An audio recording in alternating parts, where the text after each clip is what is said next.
As you well know, if you listen to this program, there's a group that I call a criminal front group, Media Matters, because they don't matter. And this is basically a criminal front group, this Media Matters, because in my humble opinion, they routinely violate the Internal Revenue Code. Now, what do I mean by that? They are a tax-exempt organization. They don't pay income taxes. Now, that's fine if you're a nonpartisan organization. That doesn't mean you can't advocate particular principle or viewpoint. It means you can't advocate for particular politicians or political views. And you can't be bipartisan. You can't do it, period. But the criminal front group that goes by Media Matters has as their client the Democrat Party and its members and the president. And so the criminal front group, Media Matters, comes to the immediate defense of any Democrat politician who's criticized by any talk show host or columnist or commentator, period. Now, the other day, I broke the story that Senator Patrick Leahy, Nimrod from Vermont, sounded like he was drunk on the Senate floor. Certainly sounded like it to me. Well, this offended the twerps at the criminal front group known as Media Matters. And we'll link to their website just so you can see what they had to say. And they went to Senator Leahy, twerp of Vermont, and asked his spokespropagandist what he or she thought about it. Now, before I get into that, I want you to listen to Senator Leahy, and you ask me if you think he should be behind the wheel of a car, given the slurring of his speech, which they apparently think is natural. That Senator Leahy, twerp of Vermont, that he typically slurs his speech, I guess. But let's listen very carefully to him, shall we? Cut 2, go. And as Justice Stevens' dissent makes clear, the narrow majority of the justices, including Justice Alito, substituted their own preferences for those of the duly elected Congress, despite 100 years of their own Supreme Court precedents.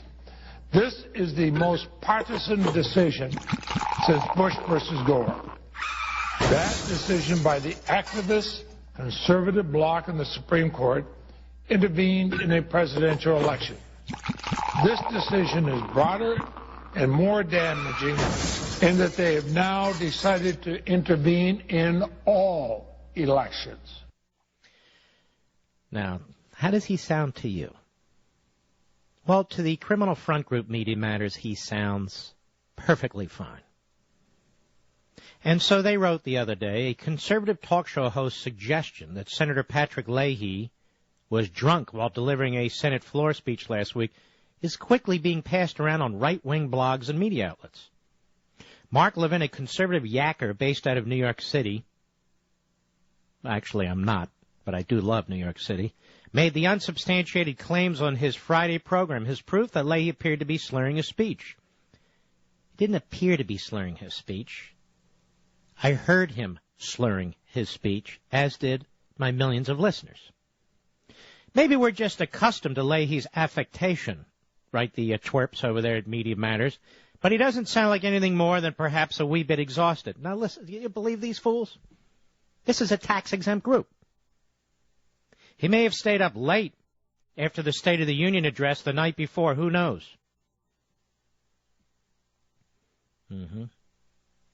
Leahy's spokesman, David Carl, called Levin's implication, quote, as ridiculous as it is patently false.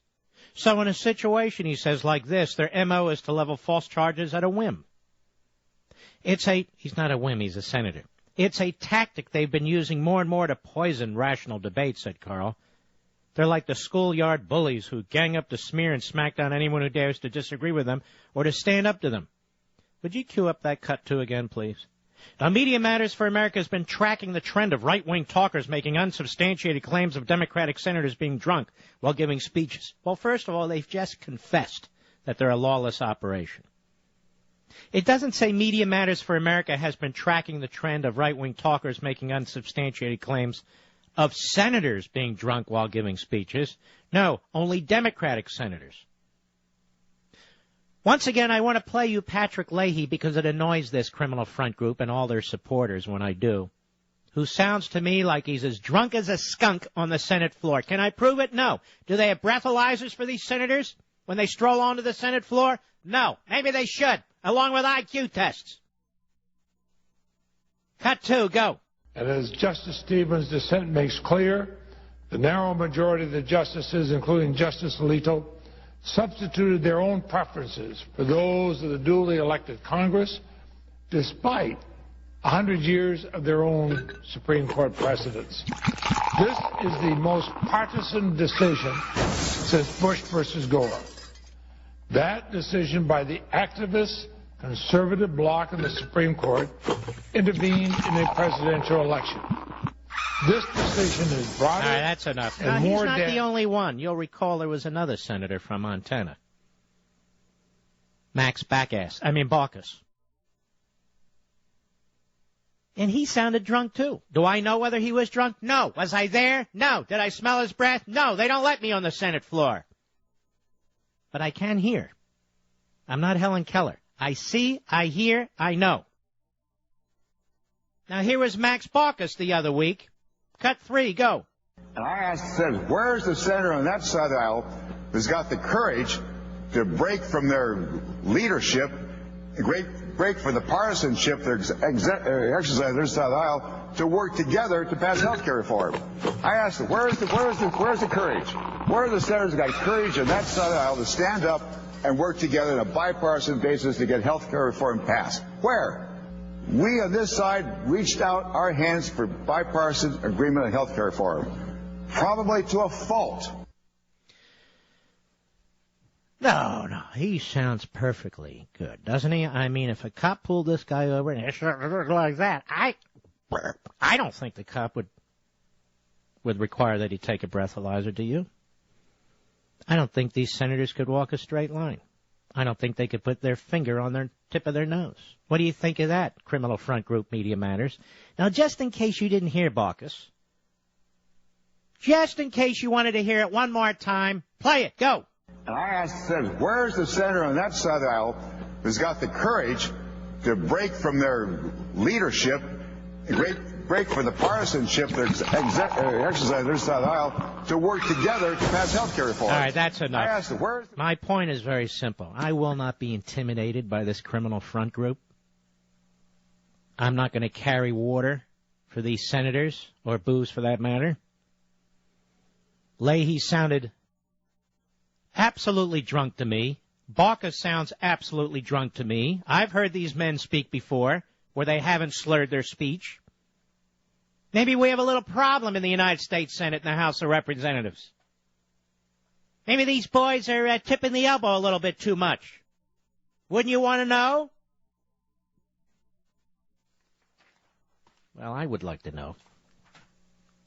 Write that up, Media Matters Criminal Front Group, so I can do it again tomorrow. And every day you raise it, I'm going to play those 2 clips. Every single day. So the American people know that Patrick Leahy and Max Baucus sounded drunk as hell.